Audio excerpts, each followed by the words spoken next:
For this movement, we're going to jump into what I like to call the bent arm stand and lower our head down to the ground. Now, be very careful with this. Make sure that you have control.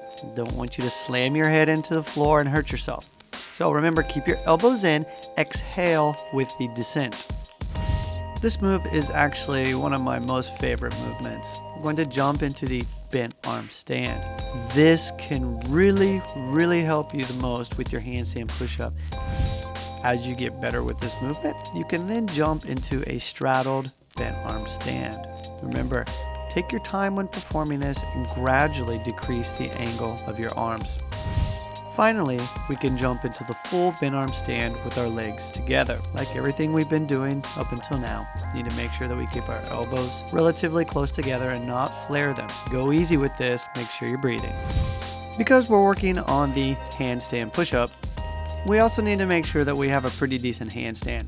And we can actually get into our handstand and slowly lower into a headstand. This is the straddled version. And I've found that the straddled version is a good way to start off to make sure that you have the control to be able to lower yourself into that headstand.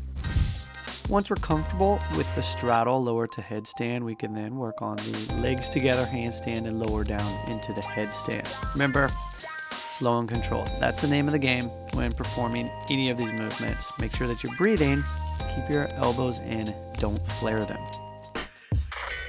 Here's another video that I think you'll like. Check it out and be sure to subscribe to our YouTube channel if you haven't already.